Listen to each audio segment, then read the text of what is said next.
What's up everybody, welcome back to the channel on this happy Sunday. Before we begin, like and subscribe, all that fun stuff, and let's get into it.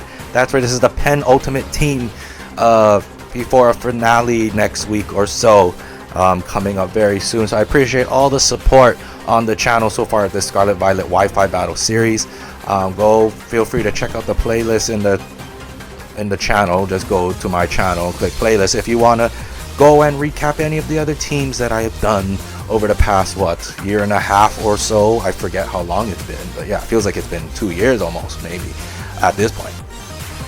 But I appreciate all your love and support on the videos so far. I made an error. I'm going to change that when we get to it. But our team captain this week is Zetsu the Pecharunt. That's right, if you notice the theme we've been doing kind of one more standard team that I wanted to do. Then we were going through the DLCs, right? So then we did Ogerpon, Kyurem, Terrapagus. Now we're at Pecharunt, right? The epilogue of Scarlet and Violet.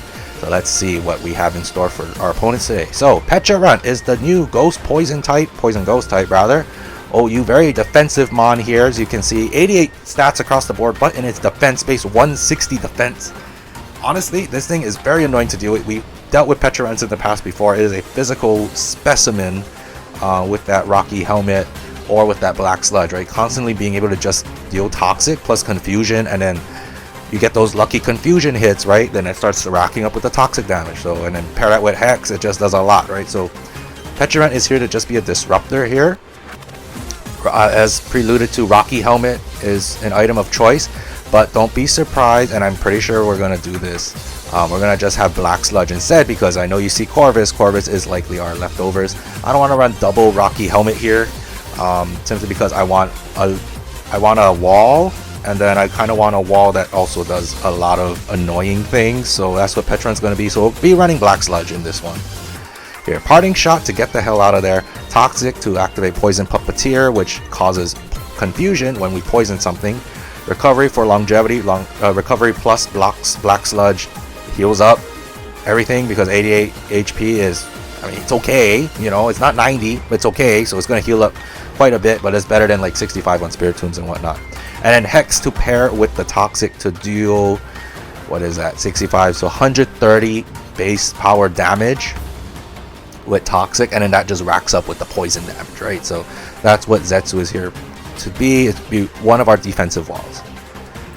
Yasuka makes a return. Yasuka the Chi-Yu makes a return since we had that set with Arthur. But it has Beads of Ruin, Heavy Duty Boot, same exact spread as last time, although I'm pretty sure this has been changed to Timid, not Modest. I don't know why it's running that. But in any case, Terra Blast Grass, because Grass is a great defensive complementary type to Fire type, so it basically gets rid of Water and Ground typing super effective damage, and then we can turn that again in its head, right, and hit those Water types, Ground types, and Rock types with super effective damage. It makes us neutral to Rock, of course, so we'll still be neutral to that. Flamethrower is our main stab of choice with Dark Pulse, because that hits just about everything. Paired with Terra Blast Grass, we're gonna do a lot.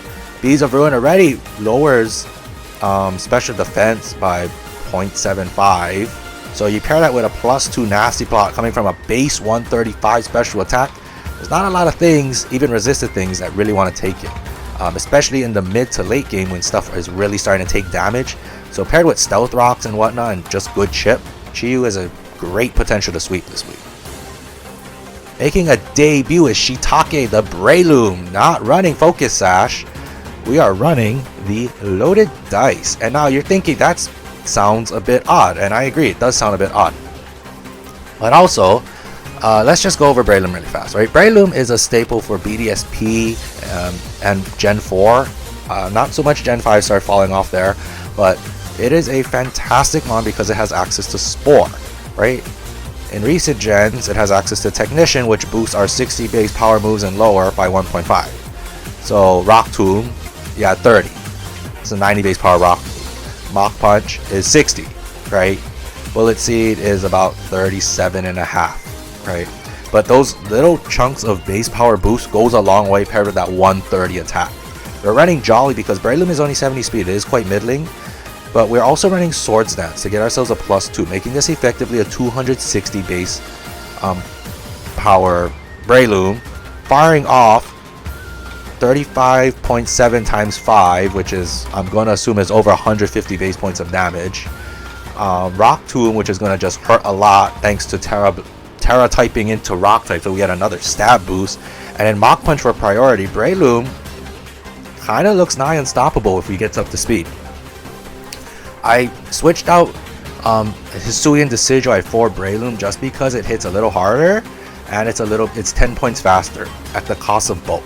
That doesn't mean to say Breloom can't take a hit, because it does have 80 in defense and 60 HP. It's not a great mix, but it's enough to take one non-super effective hit, right? So in theory, we should be fine to take one Swords Dance, and on the next turn just fire off Mach Punches, or if the opponent is using U-turn and they switched out, we can get the upper hand and hopefully Rock Tomb or Bullet Seed something, right? Like I don't know what comes to mind first. Like if it's Corviknight, like hopefully we can Rock Tomb it and do a lot of damage before going down, right? So it's a good chipper, but also it's a good KO, and it's like a good revenge killer because of Mach Punch. Apis makes a return. Our Flutter main counter, designated Flutter main counter, specially defensive. Same Apis, same Ting-Lu as last time. Stealth Rock, Ruination, Earthquake, Whirlwind. Key is to set up rocks. Don't be surprised if Apis is the lead 9 times out of 10. Set up rocks, chip things down, or phase things out with Whirlwind. Earthquake does a lot of damage coming up from that base 110 attack. And it has great defensive abilities as well. It will eat a lot of super effective hits before going down. Of course, this is more Spadef built, so we're going to take more of the special hits than the physical hits. And yeah, Ting-Lu is going to do Ting-Lu things. It's a very, very scary mon to deal with. I don't like dealing with Ting-Lus. I love using it, but it's very annoying to take down. So hopefully we have those continued results. As preluded to earlier, we have Corvus. So Corvus plus Ting-Lu plus Pecharunt. That's honestly a very, very bulky core for us. So hopefully we can utilize all that bulk to just do a bunch of chip for Yasuka and Breloom to clean up. But Corvus is here, bulk up, body press, brave bird, roost, same exact moves as last time, nothing has changed. Max HP, max defense, plus the Rocky helmet. So as we bulk up and get stronger, we're actually chipping down our opponent for physical attackers. Mirror armor to deter intimidators and anything like a, what's something that comes to mind? Like a parting shot or a, what's a move people like using? Yeah, I mean, yeah, would be parting shot. I don't know other moves off the top of my head. Rock Tomb even. Let's just go at Rock Tomb, right? We're deflecting those stat changes back to our opponent. And Corviknight just stays stronger as our opponent gets weaker. Yeah, as the battle goes on. So it's a good chipper. Hopefully we can make good use of Corviknight here. Last but certainly not least is Plump King, the Slowking, making a return from our Sun Team set, from our Koraidon set. Surf Flamethrower, Psy-Shock instead of Psychic this time, and the Ice Beam because we have Water Ice coverage, which is near perfect coverage, and Fire Psychic coverage, which is also near perfect coverage. We're running the EVs like Guja, like in a sense the Guja, max HP, max special attack is 100. Special attack actually hits very, very hard. Although I can see the argument if this was 252 special defense, that is 110, 319 special defense with a +1 with AV. I think we'll be eating hits for days. So good thing we are not running that, though. We're running 252 to get the utmost power as possible. It is not as bulky as the Ting-Lu. And I admit, I already filmed the battles. This thing is, because of its move coverage, it hits very reliably like Guja. It doesn't hit as hard as Guja, but it doesn't take the hits as well as Guja either.